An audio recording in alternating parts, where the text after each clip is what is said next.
এই মৃত্যুর বিষয়ে এখন আপনার ধারণা কি? শুনবো আমার জামাই মাকে শুনবো, আমার জামাই মারছে না, বিয়ানি মারছে না, বিয়ে মারছে না, বাড়িকার লোকজন মারছে, আমি জানি না। না আপনার মানে ওরা বলছে যে গলায় ফাঁস দিয়ে আত্মহত্যা করছে, মানে আপনার বক্তব্য কি? প্রশাসন আসতেছে দেখবে, আপনারা কি দেখতে পেলেন? আসে লাশ কিভাবে পাইছেন? লাশ ওইভাবে পড়ে আছে ওইখানেই। আচ্ছা, এই যে শাহিনুর আপনার কি হয়? ভাগ্নি হয়। আচ্ছা, উনি যে মারা গেছে বা ওনাকে যে মেরে ফেলা হয়েছে, এই খবরটা আপনি কখন পান? এই খবরটা আমরা পাইলাম 40 মিনিট আধা ঘন্টার মধ্যে পেয়েছি আমরা, খালি সামনে আসতে। আচ্ছা, আপনাদেরকে খবর দিছিল আপনার জামাইয়ের বাড়ি থেকে? আমাদেরকে খবর দেয় নাই, অথচ আমরা ফোন দিতেছি এদেরকে, সবারই ফোন বন্ধ, কেউ ফোন চালু আছে রিসিভ করে না, সব ফোন বন্ধ। আপনারা খবর পাওয়ার পরে ফোন দিচ্ছিলেন? হ্যাঁ। আচ্ছা, খবরটা কি করে পাইলেন একটু বলেন তো?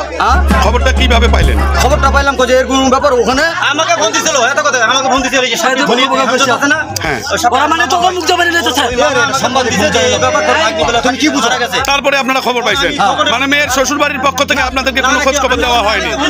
জামাইকে ফোন দিতেছি, জামাইকে ফোন দিয়ে রিসিভ করাম জামাই, তখন আবার ফের হামজত মামাকে ফোন দিলাম, হামজত মামা বলে যে না শিওর মারা গেছে। তো শিওর মারা আমি আমার বোন জামাই আমার বোনকে ফোন দিচ্ছি, ওরা ফোন ধরতেছে না। তৃতীয়বার তখন ফোন ধরছে, আমি কিছু তোমার মেয়ের সাথে কথা বলো তো, কি খবর? আপনার কি মেয়ে? না ভাগ্নি।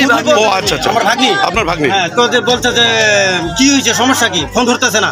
আমি ভালো করে জানো সমস্যা কি হয়েছে, আমি বুঝি এই ব্যাপার ফাঁসি দিয়ে বলে মারা। আচ্ছা, একটু এই মেয়েটার স্বামীর অ্যাড্রেসটা বলেন তো। ওই সোহাগ নাম, কৃষি কাজ করে। আচ্ছা, ওর বাবার নাম? ওর বাবার আলম নাকি নজরুল ওর বাবার নাম। আচ্ছা, ভানোর বাঙ্গাটলি। হ্যাঁ, বাংলাদেশ মেন শয়তান হলো ওর বাপ মা, যৌতুকের টাকার জন্য অত্যাচার করে, মারপিট করে। ওর বাপ মা আর ইয়ার আগে মাই দিচ্ছে, এই দিনকে মাই দিচ্ছে। রাত 1টার সময় পুলিশ নিয়ে আসছি আমরা, এর আগেও এরকম ঝগড়াঝাটি বিচার আচার হয়েছে, প্রশাসন দিয়ে উড়ে একবার বিচার হয়েছে নিয়ে। তাহলে আপনাদের দাবি হচ্ছে যে মেয়েটা ইতিপূর্বেও মানে আগামীতেও ভবিষ্যতেও এরকম নির্যাতনের শিকার ছিল? সকালে কথা বললো আমার সাথে ভালো মন্দ আসলে এখানে একবার আরো একবার থানা হলো, পুলিশ নিয়েও বিচার হয়েছে।